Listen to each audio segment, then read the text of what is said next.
Good day. Welcome to the Boom Bar on Boom Radio NG. My name is Shola Rogers. Good day, good morning, good afternoon, good evening. This is the Boomba on your Boom Radio NG, and my name is Ola Delupo. That's what it is. And together we'll take you on a 1 hour ride through the world of politics, music, sports, entertainment, and everything in between. Yep. It's a very it's gonna be a very interesting 1 hour or more like 59 minutes right now. As always. It's going to be a very interesting one. There's a lot of things coming from different angles, and I think one of the interesting things, which I know that is all about points and all that, which I'm very happy about, is FIFA rankings are out. And Nigeria is not your mate. Just put it out there. Super Eagles not your mate. Just put it out there. Like, seriously, what do you think? You're allowed to gloat and say what you want to say because the Super Eagles, of course, are on the up and up on the FIFA rankings. They moved up 4 spaces. And now they are ranked number 3 in Africa. They're right below Morocco, and Morocco is right below Senegal. So I think Senegal is 19th. 18th in the world. I think they're 18th or 19th in the world. I know Morocco is 24th. Nigeria is 32nd in the world. Hopefully after trashing Ghana home anyway, we'll be able to, move up again. Their daddy's daddy.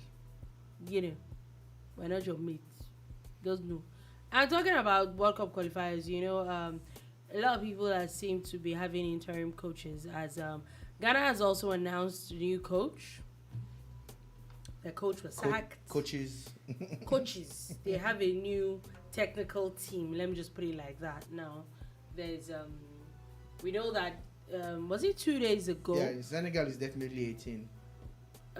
Nigeria had announced the continuation of the interim coach. Also, there's a bit of addition, and looks like the train moved all the way to Ghana, and they need to respond too, because both teams didn't do as well as they used to do at the AFCON, and of course Nigeria getting its usual consortium of coaches sorted out by adding the highly ranked Emmanuel Amunike to that team. It's a big deal, but of course we know that Ghana had been talking to a couple of other coaches. Chris Houghton, who coached in the Premiership before and everything, is one of them.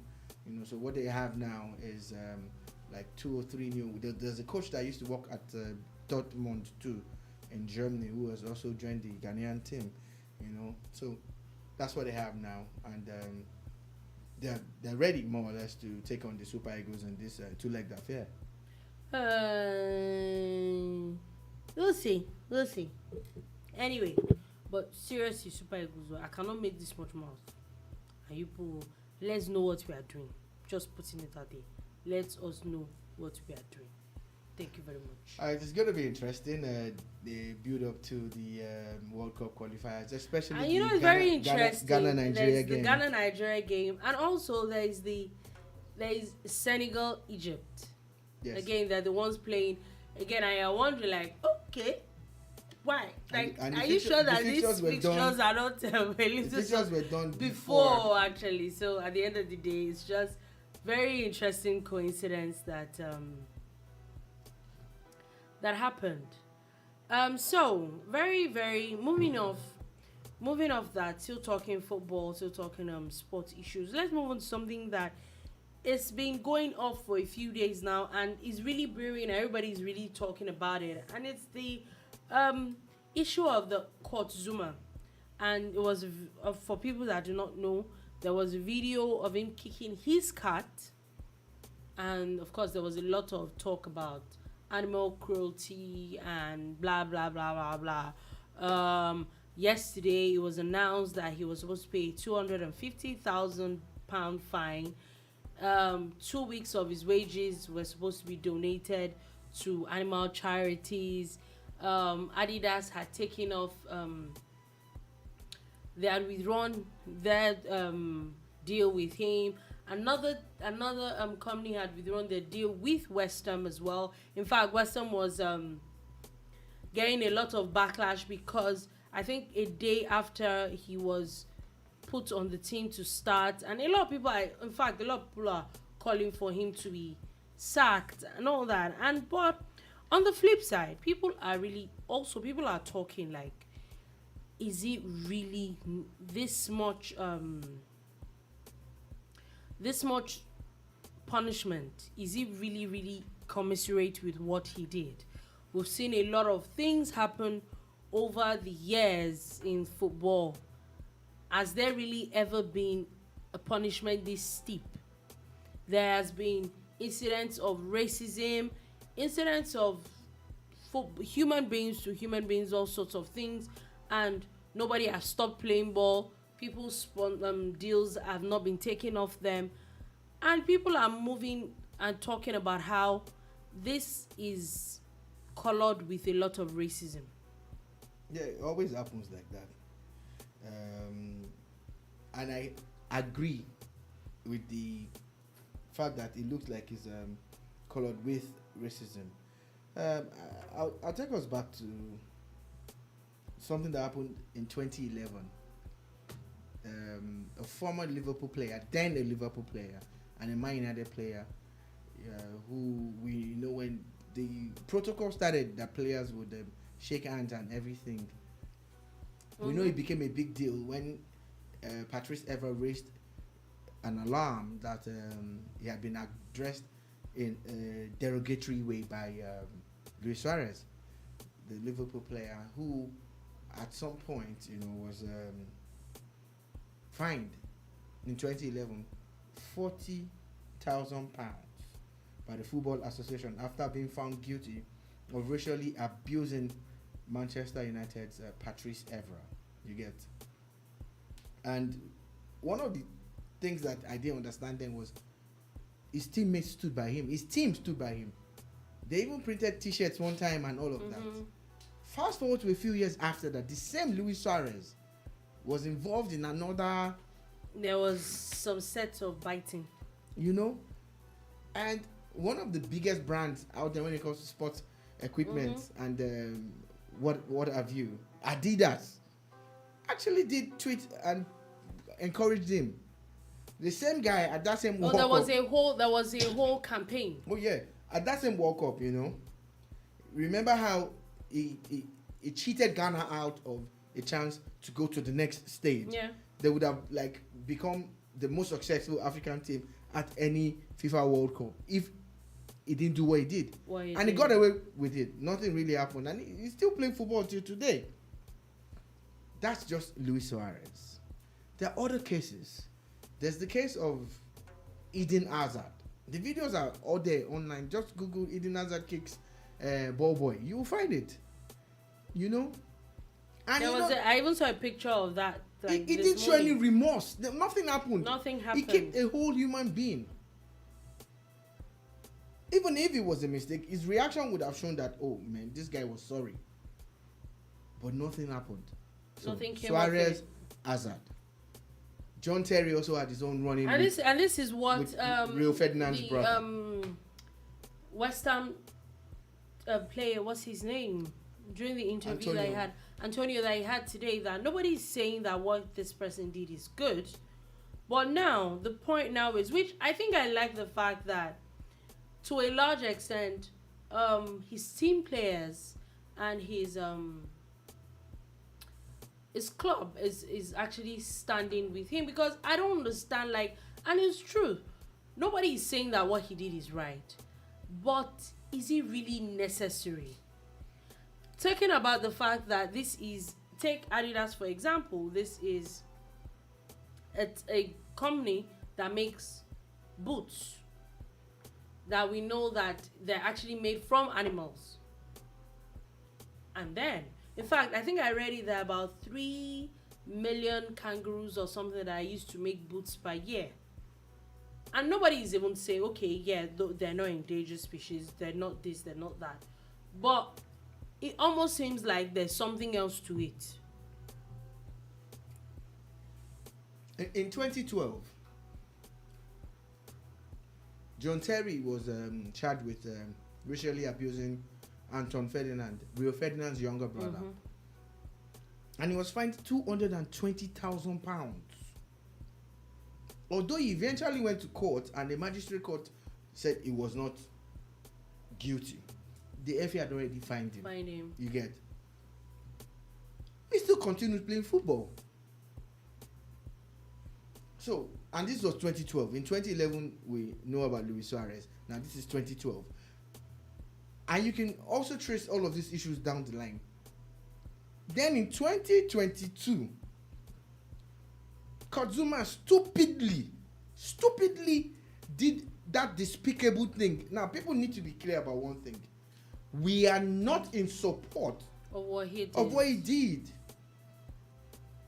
But isn't that like trying to use a sledgehammer to kill a fly or something like? Okay. Or you bring you like let's be calming down. That's it for me. Like it almost looks like people were actually waiting for him to mess up. Yeah, that looks like we're human beings. Like we're actually human beings. Oh, let's be calming down. So that's what we're saying. That now the guy. Let's even go back to what's the name of the person that was accused of beating his girlfriend 2 weeks ago? Mason Greenwood, yeah. Mason Greenwood is still getting paid. He literally is still getting paid his weekly wages. So where is all this coming from? Like, we should be calming down. That's it for me. And how it was so quick for a company like Adidas to just seriously.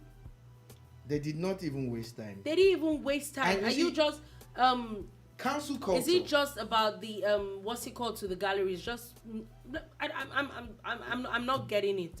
Let's talk about cancel culture, because this is cancel culture. It is. We talk about how people are quick to go on Twitter or Instagram to say, oh, this person is cancelled and that person is cancelled. But Adidas, oh, come on. I know that there were times when other bigger celebrity sports people got into issues with, their lifestyle and whatever. And some of the brands would keep quiet because they know that investigations are ongoing. But these guys, in less than how many hours... They're supposed to be... People are even calling for him to be arrested and it to be... Come on, jail. Look. Seriously. We in America... I don't know, maybe in America, in America, and I'm lost. A player took the knee in protest against racism that he has experienced and that his black brothers and sisters experience in America. He literally got cancelled for... Till today, he cannot get a job in the football league. Till today, nobody is willing to employ that guy. Even with everything he has done, nobody wants to give him a job again. And you tell me that racism is not real. Look at that guy. He can't get a job. Then a few years after, the Football Association in England and other parts of the world are asking players to take a knee. Really? That thing is not real. That means you guys are just playing to the gallery, because if you really care about racism so much, you would have stamped it out by now. Look at what happened to England players. The black players in the England team. I don't like saying black, but I say the dark-skinned players. Yeah. During the Euros, when they made a mistake with the penalties and everything, they were racially abused. They were racially abused for players who put everything on the line for their country. So, how come we don't use the same effect or the same kind of punishment on racism, but we're quick to clamp down on someone who was... Yes. See, let's be honest. Let's be honest with ourselves. Why are we playing around? Let's say is what's it called? Let's say is because we're Nigerians or we're Africans, we're not very into all this animal thing. Seriously, it's a cat. You know what Like, people were saying? seriously. There's actually a law. Is a cat. There's actually a law in France.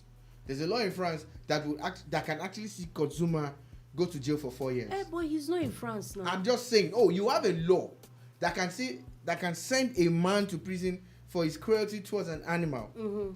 And And up till today, do we have what laws against racism? Racism. There's no law. There is no law. There's no law that says, oh, this person has been racist. This is how we're going to handle it. Nothing. Because racism is real and everybody shies away from it. But Nobody they are wants to promoting talk it. about it. Nobody wants to talk about it. Where are up to this 2022? Why are there no laws against racism? Why? So I think it's really been unfair on him, and it's just that he's also a very strong person, because at this point his mental health is important. Yeah. You know, his mental health is important. If he evokes that mental health angle now, everybody was you see, why are we always playing these games? It's always about tokenism, and then you push people to a certain and classifications level, and everything. and then by the time there's now a talk of, like you said, mental health, then you now start going on and okay, this was, but you started it. So how is it that the fine that was imposed on this young man is not enough? How is it that the punishment that has been meted out to him, how is it that his apology is not even enough? Not enough. I'm sorry. I don't know whatever it is, but this to me is not making a lot of sense. It's not actually. It's not, and one of the good things that I see out there is how people are rallying around him. Yes. You know, I like slow, but no, it's getting better. It's getting better. As of today, even in Nigeria today now, I think I checked it today. Adidas, people are really calling out Adidas. Oh yeah, some people are even saying they're going to cancel Adidas. Yeah, they're not going to buy from them again. Yeah, people and everything. I don't think this is. You know, one thing that people can do is to report that 2014 tweet of Adidas. Like, go and report this tweet to Twitter, because this is actually wrong. This is wrong in itself. Someone did something despicable and you're celebrating him. You know, it is wrong. It is wrong. And I think it's high time other players and sports people quickly came out to support Kurt Speak Zouma. up, yes. You look, there's a time to be quiet. There's a time to sit on the fence. This is not that time. This is the time for everybody to rally around. And I think especially a lot of black players. Yes, this is the time for them to speak. This is time for you to speak. We know what it's done is wrong, but it's been fined. And people have moved on. People, after receiving their punishment, they move on. 4-match ban, 8-match ban, money being deducted from their accounts. They move on. How come Zuma is now being put in a place where they want him to lose his job? That's what we're talking about. You know, so for me, that's my own impression though. Yeah. So, I think we should move a bit from sports and move on to something very, very disturbing that happened today. All the way in Ibadan, I guess. In Ibadan, yes. And this is, I saw a tweet which I want to read out to you. And this is from Badmos Akim. This person says that if you don't know how effed up this Idiakwe robbery is, let me explain it to you. Oyo State Police Command testing ground is like 500 meters from where the sad incident happened. The Oyo State Government House and Secretariat is less than 1.5 kilometers and 2.5 kilometers away from the scene. Now, for people that do not know what we're talking about, a robbery of a bullion van happened broad daylight on the road in Ibadan. A few hours ago. In fact, at hours now, it's maybe like would I say maybe like an hour ago? I said like 2 hours ago. And 2 policemen got killed, at least from a video that we saw.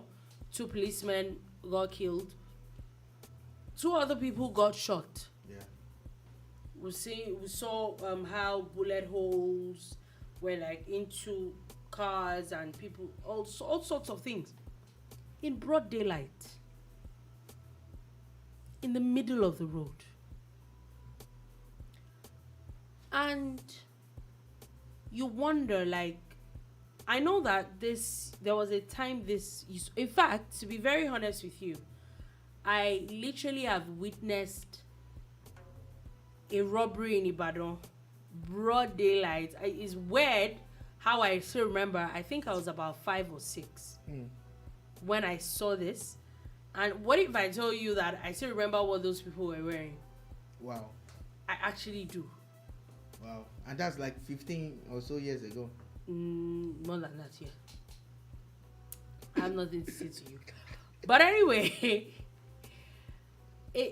it's very, as in, so I won't say that it has never happened, but it's not something that, at least to the best of my knowledge, has happened in years.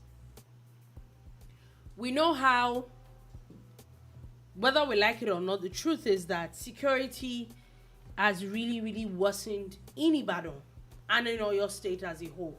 We know that is really bad in the country. Let's be honest with ourselves. Security is not very wonderful in the past 1-2 years.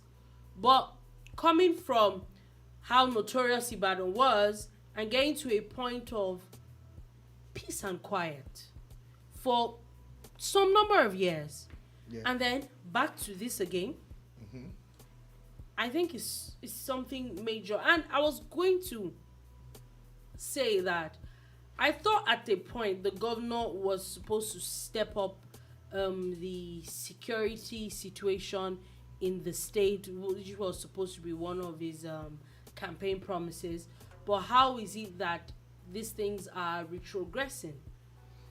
You know, a lot of people are going to come across as very angry because they feel that comparing to when the previous governor was there and the current governor, that things were different, you get. But you also pointed out how generally across the nation there's this state of insecurity. Yeah. So the governor on his own part really needs to prove, though, that he's on top of the situation, while taking into cognizance the fact that the federal government is going through a lot security-wise. So how did the former governor do what he did? What were the things he did? Because let's be honest, for people that know Ibadan is very, very, very peculiar when it comes to security. Removing the security situation of Nigeria as a whole, from time immemorial, Ibadan, especially Ibadan in Oyo State, has been very peculiar. So, but I will still go back to the fact that how is it that some people got, or somebody or some set of people found a way around it at a point? Again, a lot of people feel that maybe the current governor has been kind of too lenient on some group of people, and that's the general feeling you get on the street when you talk to people, and like, oh, they feel that, or even on social media, that maybe the governor is just being populist, and because of that, people are taking that for granted, and they are perpetrating crime and everything, But whatever it is, 2 policemen have been confirmed dead today. Again, I'd like to speak to how I had assumed, maybe I was just overthinking it, that those bullion vans had bulletproof glasses. Yeah. That was my assumption. Because if you look at that thing, it was strategic. They must have been positioned in a place where they knew that those guys were going to be caught up in traffic. Yeah, and the fact that they even knew they were going to be there. I don't think it was random. Because the very first time when I first heard this thing, I thought it was a bank. So when I saw that it was a bullion van, it means that they know, or they knew that the van was going to be there. So the bullion van is just basically some Hilux truck with a metal covering at the back. Yeah. Because again, the glasses were not reinforced, and the policeman sitting next to the driver must have caught, the first set of shots that were fired. Because if you look at from the eyewitness video, there was a lot of shots from the front. Shots from the front, yes. And again from the side of the vehicle. Again, another policeman's body was found underneath, the bullion, the accompanying truck, which means that maybe he docked low in the process of trying to fire back or something. You get, and they must have caught him that way. So I think they need to look into the type of bullion vans that they use to ferry funds from point A to point B, because those are the ones you see usually at the ATM points, reloading cash into the machines and all of that. You get, we're still a largely cash-based economy, so they're still going to be moving cash from point A to point B. I am worried that those things are not reinforced. They're not bulletproof vehicles, and of course, lives are being wasted unnecessarily. Another very interesting thing that amazes me with Nigeria and the way we move money is the way we attract attention to ourselves. Yeah, with the siren and all. Let's be honest. Who says that you can't put the money in a vehicle? Maybe you have a policeman in that vehicle that is not uniformed. There is maybe some ammunition somewhere on the floor of the vehicle, and just move like a regular vehicle to where you're going. I strongly disagree with anybody that tries to do that, because again, it's always about information. I agree with you, but are we saying that in an operation that you have more than one person involved, you don't know who's going to leak out information to criminals and say, they're moving cash with a regular vehicle. They moved it with a bullion and was attacked. But most bullions that I have seen bulletproof. They are. This just looks like impenetrable. It's just Hilux. That's what you're saying. Again, we know. The instant you open that, you try. In fact, most times you can't even open the. You can't even. You can open it from outside. It has to be the person inside. Yeah, most times you can't even open the bullion. Then again, I know that this used to happen in other parts of the world, and we need to learn from them, because it's their system that we are, copying in a way. They have specialized boxes. Yeah. That when you open those boxes and you are not authorized to open it, it destroys the money. There's going to be ink sprayed on the money, and even on you, the perpetrator. Do you get? So when they see these things, it's going to dissuade them. The fact that they know that it's virtually impenetrable, that even if they finally the money becomes useless. The money becomes useless. We need to make sure that we up our standards when it comes to security. We should stop being funny and trying to... the money that they're probably going to use to replace. We know this money is most likely insured, yeah? You have guns. The money to replace those things... Maximum. Why not just put six policemen with AK-47, and that's it. That's all. So today now, they probably met superior firepower, or they were not prepared, because again, there's a way bullions used to drive. I think they stopped them. They used to drive like madmen on the road, run people off the roads, because that was their own way of protecting themselves and their cargo. But as it stands now, with a little bit of technology, the banks have the funds. They have it. They should invest in, really strong bullions that can, because we can't stop them from moving cash from point A to point B. Even with the advent of worst case scenario to restock ATM machines. With our ATMs, there's really nothing. Other transactions can be done online, e-transfers, there's e-naira, crypto, and all of that. But cash needs to be secured. Lives needs to be secured too, because imagine if they shot at those guys and it was bulletproof. They'll be protected. So I'm playing up that side, because I feel again, two people. Then again, look at other people who got shot. There's a bike man in the video we saw. There's a bike man on the floor. He was hit. There was another man that was shot in his car. It's very interesting, because there are also a few things with the eyewitness videos that we saw right here. I think that we need a lot of I think as Nigerians we need a lot of education on a lot of things. So there was a woman that was obviously, she saw how the whole thing happened, and she was visibly having a panic attack, which is very understandable. Then you see people trying to hit her chest. I'm sure in their mind, they're trying to calm, that's how their way of trying to calm her down. In fact, at a point, it looked like as if there was some level of assault. Yeah, I saw that video too, and I'm like, the lady. What are you doing? The lady is in shock. She saw a robbery happen. Several gunshots were fired. Right, you know? like, because you could see shell, the distance. shell Her casings all car around. was Yeah. like right beside.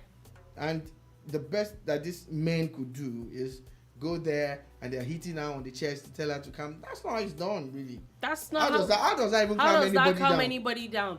Also, there was another one of, I think there was a gun that was found on the floor, and you could see how somebody just picks it up and hands it, says he's handing it over to a policeman. Even the policeman, I'm sorry, it's obvious that you're not very trained, because I'm not a security person. I know for a fact, even if it's all the movies that I've watched in this life, that gun, except is maybe for another policeman, it could be evidence. So let me ask you, because we need to be real. So do they have a forensics lab in Ibadan? Even if they don't. Okay. I'm not even talking about. Wait, I get it. No, I want us to be real, and I need to. I get it from this side. Okay, let's rule that out. Do they have a database of fingerprints? Okay. Whether they have these things or not, I do not think that I will see a gun now, and my first instinct is to pick it up. That's you. It does not make sense. That's you. You don't know if there is a safety thing. You don't even know how to hold it properly. You don't know if anything. The video you saw, did those guys hold it properly? No. You're sure they didn't hold it properly? No, they did not. Okay, you're 100% sure? No, they did not. Okay. So, you're assuming now, because I don't want us to dwell on this thing. I think it's mundane, but in reality, I'm not just going to critique for critique's sake. Dolupo, those guys touching that thing will be because maybe they're tampering with evidence or they're tampering with a crime scene. But that crime scene is already contaminated with hundreds of people moving around, stepping into blood and blah, blah, blah. And people were even looking at shell casings on the floor. Well, we don't even know if they picked them up already. But to do forensics, you must have a database that you're going to cross-check the fingerprints that you lift off the gun. That gun most likely belonged to one of the fallen policemen. And that guy felt that he had to protect, that equipment, because if he gets in that maddening crowd, someone can pick it up and walk away with it. During the SARS protest, we saw people take these guns and disappear. So, yes, they probably should have used a glove or whatever. But in reality, do they have DNA testing or forensics, or do they even have a database to cross-reference what they lift from the gun with what they have in their database? The answer is no. That's the truth, and that's the reality on ground. It's a very, very sad one. Very sad one. I would like to hear what the government has to say on this. And I hope that this is the last of what we will see in Ibadan, because it's my very, very dear Ibadan. Please, let's know what we are doing. And I'm talking about still talking about crime. Today, the members of the NDLEA, I don't know if you saw that story, the National Drug Law Enforcement Agency, seized about 40,250 kilograms of codeine worth about 2 billion naira that were imported in 240-foot containers all the way from India. I miss the days when codeine was basically for cough treatment. Now, to get codeine, like cough syrup with codeine from a pharmacy, you have to get a prescription. I remember a particular brand that we grew up with. and all you had to do was actually walk to the pharmacy, mention that brand with codeine, something with codeine, and you get to buy it. There are a few brands that happen like that, and then a few years ago, stupid me, not knowing that things have changed. I'm at the pharmacy and I'm like, and they all look at me and they're like, it's as bad. Do you have a prescription? It's as bad. My response was, this is an OTC. Those were my exact words. So the person said, oh, fine. That is no longer an OTC. That you obviously know what this is. I said, yes, cough syrup. I want that brand because that's what I grew up with and it works for me. It does actually. And I said, this particular one, except you take an expectorant or whatever, but you're not going to take. You're not going to get. In fact, I actually asked a pharmacist once, and the pharmacist said it's as bad if you're a certified pharmacist that with the prescription you literally have to make a photocopy of that prescription to keep, and at the end of maybe a month or what's it called, you have to submit. It has to correlate with the number of bottles the supply that you got that you had sold. So, it's now a controlled drug due to abuse. 240-foot containers. Do you know that? You know the way they do this dorime? Yeah. They have Azul, champagne, and everything on ice. They have codeine. They have codeine on ice. I saw a video once on someone's phone. I'm like, of course, the fact that it's not readily available anymore. In an ice bucket. Only God knows how much these things will be now. It's gonna be expensive. It's gonna be. So you see them in the club, and people hold on to those codeine bottles, and they're drinking codeine. Well, it's not cough syrup. It always comes in cough syrup. Like they're still in the cough syrup bottle. That's how they serve it. No, that's you don't remember. Like nobody gets codeine raw. The way codeine. Cough so syrup. you actually mix cough syrup with your some people drink it like that. Yeah. Some actually mix it with other. So you're literally codeine or on cough syrup. Yeah, that's what they're doing. And there's another one I've seen. It's not codeine. If you ever see anybody at the club with a balloon, just know that. Okay, what's that? Things are happening. What's happening? Well, you're not seeing people with balloons, and you see them. They put the balloon in their mouth. They let something out of the balloon, then they hold on to the balloon. What's it? Oh yeah, it's drug still. Oh yeah. Oh wait. Oh yeah. Wait. The drug is put into. Yeah, and it's. Oh, it's like smoke and.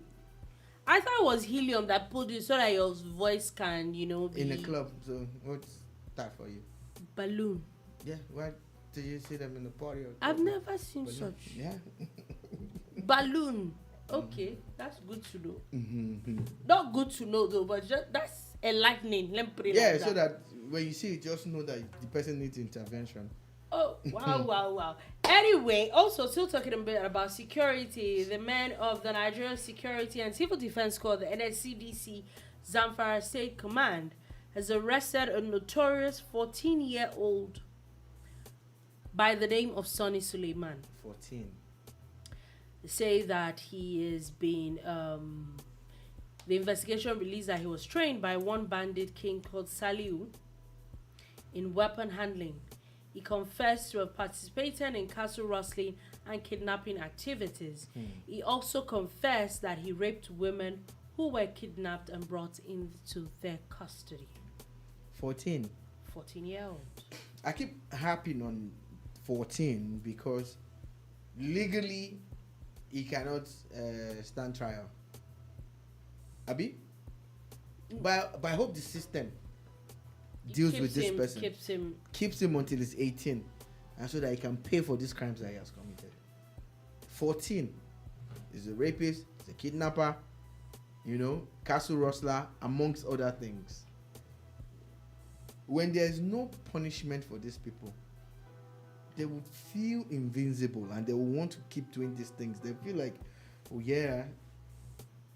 So shout out to the Nigerian military, the civilian task force, the Nigerian police, and all the people, NSCDC, all the people fighting against these insurgents and all, But I really hope that they can step it up and give us more results. We really need to claim our country back. 14 is already a hardened criminal, notorious. So when did he start? And how long has he been at it? Being at it is it's a very, very. But I'm glad that he's been arrested, though. Yeah, very, very sad one. It's even good, not just the fact that he's arrested as a criminal, but he's taken off. Yeah. That. Yeah. And you know, those kind of people can lead them to other criminals. Yes, exactly. And I just saw this now, and it was going back a bit back to sports, and it is Djokovic looks like he's going to be in the news again very soon, and it looks like he's going to be prohibited from joining the Indian Wells tennis tournament again. As of yesterday, there's a statement that came out that they're saying, the organizers are saying that everybody that enters the Indian Wells Tennis Garden would require valid proof of full vaccination. Is this not trying to slowly destroy his career? Who is trying to destroy Djokovic's career? No, himself. That was exactly. I'm sure he knows what he's doing, because he's a grown man and he knows what it takes to be a part of this sport that he loves and he plays so well. Everybody keeps talking about how Nadal is the first to get to 21 Grand Slams, but you know, a part of me keeps thinking, what if Djokovic was there? Would Nadal still have won? Or would it have gone a different way? You know, at what stage would they have met? Was it at the finals or even before the finals? Maybe the semi-finals or something. Do you get? Because they're on the part of bracket that they find themselves. So it's time Djokovic actually, really got with the program. Thing, like, get with the program. So if it's gonna be bad from Indian Wells, it's probably gonna be bad from other ATP tours, and except the ones that they organize in this country where they don't really care because they love him so much and they're not going to stress him, you know. But really, how many tournaments are actually done in Serbia? That's the $1 million question. That's the $1 million question. And talking about COVID, Prince Charles has COVID again. The 73-year-old king in waiting. Yeah. Has COVID again. The Prince of Wales. I wish him a speedy recovery, and this is why some people don't like the vaccine. I'm assuming that he's vaxxed already. I'm assuming that Prince Charles is vaccinated. Yes, he is. Yeah. So a lot of people are saying, okay, being vaccinated doesn't stop people from getting it. So why should they be vaccinated? And this is what the governors and the experts need to answer. But on my part, as Shola Rogers, I believe in the vaccines. I have been double vaxxed and I got the booster shot too. I think we got it in December, Abby. When was it? It was December, right? When the last one? The booster shot, yeah. No, it was January. It was January this year. Oh, yeah. It was January. Yeah. So I speak for myself when I say it's still better to get the vaccination than to follow sentiments that is not based on science. Science tells us that being vaccinated reduces the symptoms, you know, if you eventually come down with it and all of that. So we all know that the vaccines were rushed, so of course it might not be 100%, but it's still better than nothing. You know, so for me, the sentiment being displayed is valid by everybody that feels that they don't want to get vaxxed. But for me, I'm vaxxed and I got my booster shot a few weeks ago too. So, you know. Okay, so going back to Ibadan, looks like there is more information about what happened. Now. Yes, and according to Daily Trust, they're saying that about 7 people actually died.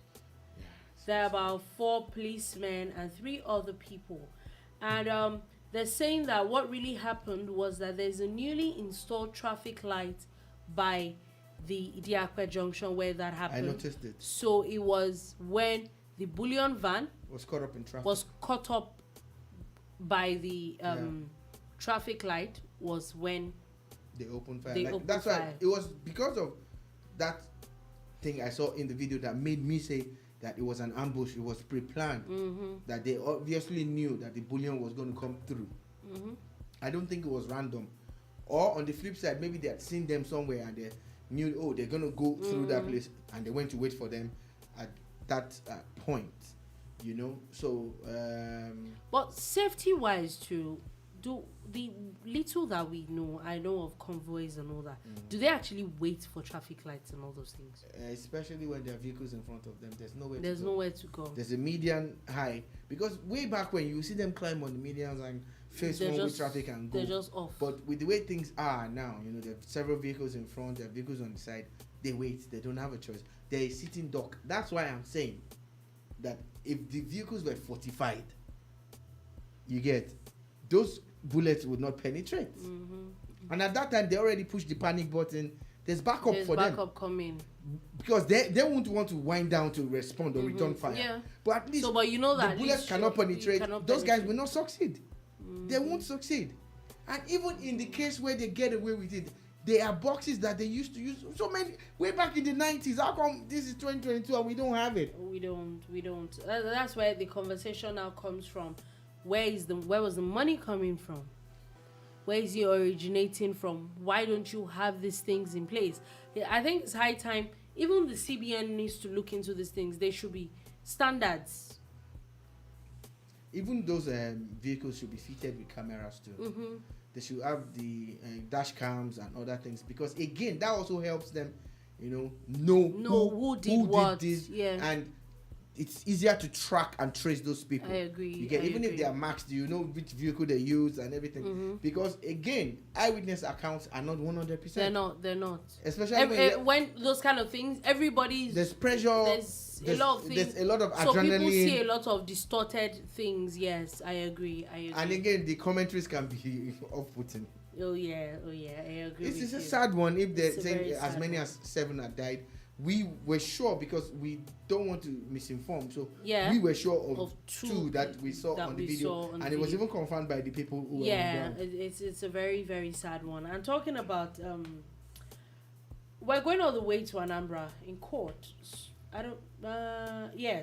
Where a high court judge has sentenced 2 people, Valentine Umezinwa and Emeka Okolonji, to death, which that's something I've not seen in a while, for the murder of a sex worker, Blessing Eze.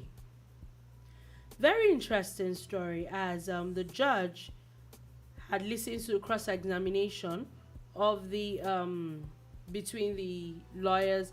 There also that the defense had come up with prison officials who had testified of good conduct of the accused during the period where they were detained. They were also talking about how they were first-time offenders, and that the court should look at it on the grounds of youthful exuberance, saying that it should not be allowed.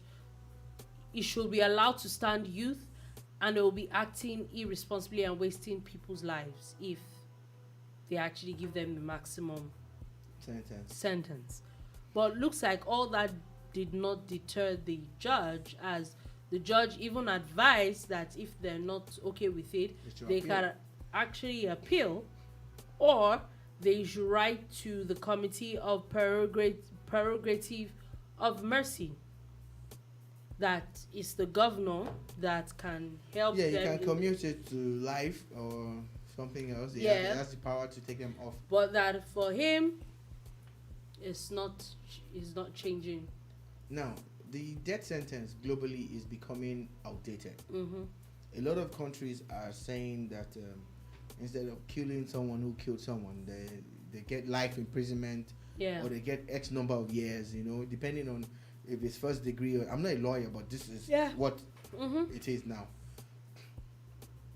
But the argument of being youthful and first-time offenders, and that when they were in detention, they were, and also they were well behaved. Is the mother of one of the boys also testified, weeping bitterly in court, saying that her son, who had been nursing an ambition to study abroad, had never been found with a bad gang until now.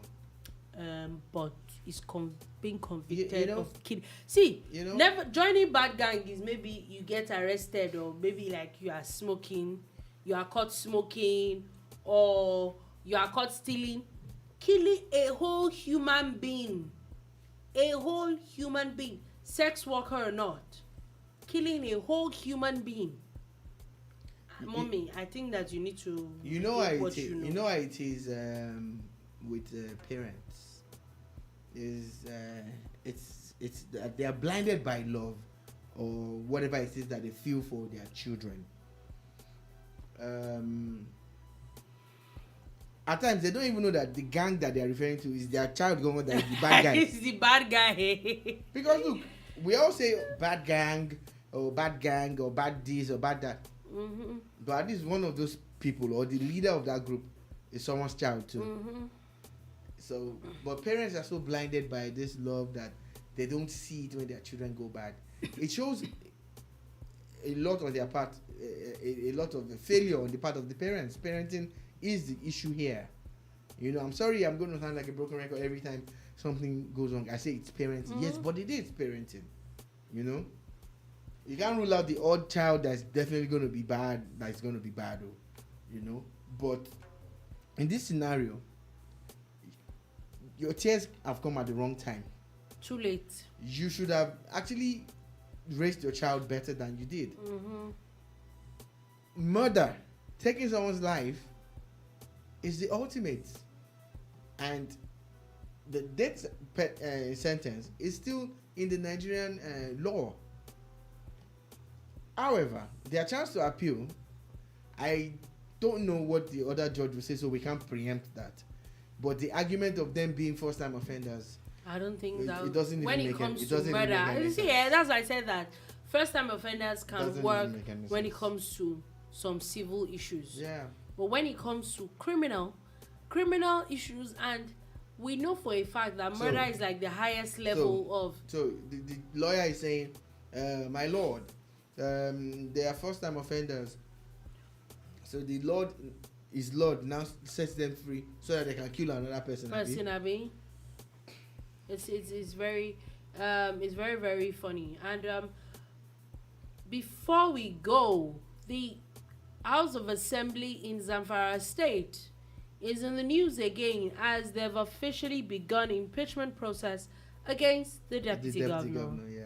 Here, there's been back and forth. They've been back and forth with this matter for a while. The court had stopped them. There was a point but it looks like they seem to be going away with it. I think it was yesterday that a court ruling confirmed that the governor of Zamfara was safe. Yes, it was 2 days ago. You get it? Yes. So what do you expect? You understand? People are going to court to try to remove him. Mm-hmm. He survived that. What do you expect? And you think he will look at it and say, it's not his deputy that is behind it or his former party, because he used to be in the PDP, then he crossed to the APC. And again, kudos to the deputy governor who told him straight up to his face, Mr. Governor, I am not leaving this party. I'm staying back in the PDP. You can go to your APC. We've said but the honorable thing to do is to resign from government, stay in the PDP and say, I stayed here for you guys. I am going to contest in 2023, and you build up, Yeah. But it's going to be it hard. almost seems like you want to eat your cake and have it. Yeah, it's difficult. It's Look, going to be very when difficult. these things happen, you must cut your losses. Yeah. How do you expect a governor who has crossed to another party to trust you? Mm-hmm, you get? Mm-hmm. Now he crossed. His cabinet crossed with him. With him. The House of Assembly and all of that. Yeah. The entire party structure has collapsed into a new party. The old party structure that you should tap into, you'll be missing out because you're trying to fight something that if I knew the deputy governor, it's a lost cause. I would advise him. It should take a cue from the Ondo State. That's your friend. Oh, he's my friend now. All right. So when I talk about any of your friends, you must accept. No, it's not your friend. It's your family member. It's your family member. It's from Ondo town. As your family member. All right. Thank you very much. I accept it. Anyway, which is no way. The House of Representatives has vowed to investigate the havoc that was caused, or that is still being caused, with the adulterated fuel that circulated the country. They have officially instructed the NNPC, that's the Nigerian National Petroleum Corporation, to submit the deeds of purchase to the Parliament. They want to know exactly. There's been a lot of back and forth with the NNPC. They're saying that it was MRS and some people that brought in fuel. Yeah. Now, the House of Representatives has said that they want to see the... So the NNPC has already done more than that. If you go to the official Twitter handle, they've actually released the entire importation manifest and everything. They break down the ship that brought what, when, where, how, and why. You get just in case, because it looks like some people's jobs are on the line. So they brought it out already. Let's know what we are doing. The sad part about all of this, Dolupo, is that the consequences, people's lives literally got disrupted. People should pinpoint the person who caused this, or the people and make them pay for it. According to the House of Representatives, they're also talking about there must be compensation. The roles played by the Standards Organization of Nigeria, the Nigerian Navy, and other regulatory agencies. Do you know that allows this thing? Do you know there's pre-shipment inspection? So what happened? In Belgium or wherever they said they got even this if thing they did all that, by the time it got to Nigeria, which is making sense, everybody's going on about NNPC. I was saying it yesterday. Abu knows. That's the what job. Did you do? Abu knows. What did you do? Did you check? That's the job of Standard SON. Did you run a test? What happens?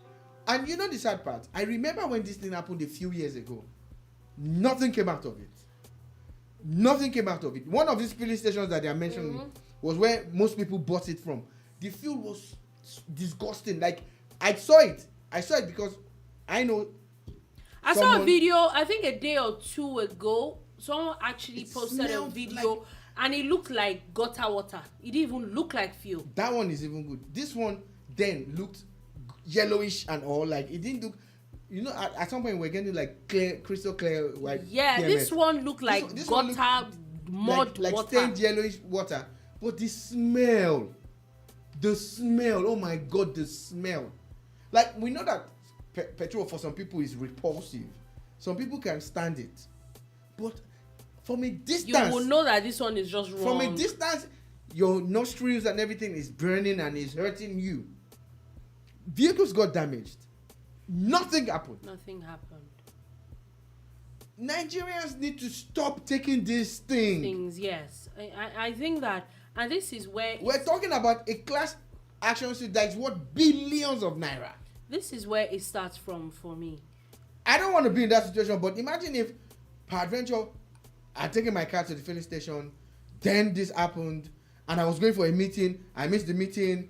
I didn't make the money I was supposed to make. I have to fix my car. When I put a value on it, it's going to be what, millions of naira. Yes, it really is. It really is. I would like just to see where 4,000 or 5,000 naira. I would like to see what the House of Reps wants to do with this. Even we that we're now buying fuel the hard way is because of this. We should, if we have sense, well, all of us too should say. No, that's what I'm saying. We need to fight this. That's what I was saying yesterday. That everybody is affected. It's not just people that bought the fuel.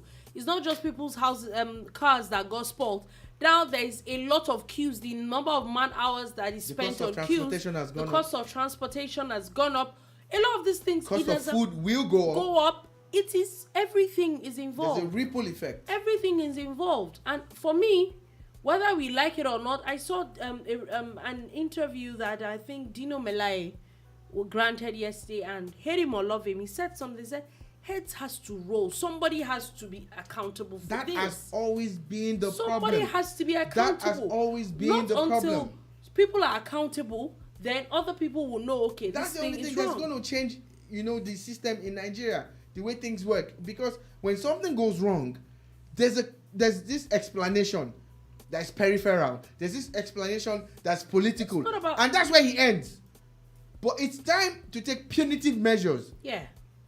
And I think it's important Somebody's that jobs, this happens. People's jobs need to be lost. People need to lose their jobs. We are out of time. You're getting paid. Unfortunately, it is what it is. Wow, we're out of time right now, and it's thank you for listening. Thank you for watching. We'll definitely be back tomorrow, but you could still go back and shout out to people that are watching our videos on YouTube. It's Boom Radio NG. We'll be back again tomorrow with another wonderful edition, with the Friday edition of the Bible. Was going to talk about music and all that, but definitely all our music issues, we'll definitely talk about that tomorrow. And on that note, have a beautiful, beautiful day ahead.